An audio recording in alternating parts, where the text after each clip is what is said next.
ദൃശ്യം 3യുടെ കഥയുമായി മിറാഷിന്റെ സെറ്റിൽ സ്ഥിരം ആൾക്കാർ എത്തുമായിരുന്നു. അതേപ്പറ്റി സംസാരിക്കുകയാണ് സംവിധായകൻ ജിത്തു ജോസഫ്. ദൃശ്യം 3 പോലെ മലയാളി പ്രേക്ഷകർ ഇത്രയധികം കാത്തിരിക്കുന്ന മറ്റൊരു ചിത്രം ഉണ്ടാവില്ല.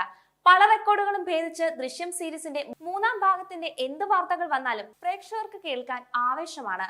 ആസിഫ് അലി നായകനായി എത്തുന്ന തന്റെ പുതിയ ചിത്രമായ മിറാഷിന്റെ ഷൂട്ട് നടക്കുമ്പോൾ നേരത്തെ എണീറ്റ് 1 മണിക്കൂർ ദൃശ്യം 3യുടെ കഥ എഴുതുമായിരുന്നുവെന്നാണ് ജിത്തു ജോസഫ് പറയുന്നത്. 1-2 മണിക്കൂർ എഴുതി കഴിഞ്ഞാൽ പിന്നെ എന്തെങ്കിലും കഴിക്കാനുള്ള ത്വരയാണ്. ദൃശ്യം 3 എപ്പോഴാണ് വരിക? ആരെവിടെ കണ്ടാലും ഇതേ ചോദ്യമാണെന്നാണ് ജിത്തു ജോസഫ് പറയുന്നത്.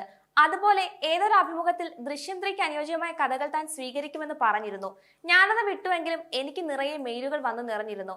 ഒന്ന് വായിച്ചു പോലും നോക്കാതെ ഡിലീറ്റ് ചെയ്ത് കളയുകയാണ് താൻ ചെയ്തത്. മിറാഷിന്റെ ഷൂട്ടിംഗ് സെറ്റിലേക്ക് ദൃശ്യം 3യുടെ കഥകളുമായി ആൾക്കാരെത്തും.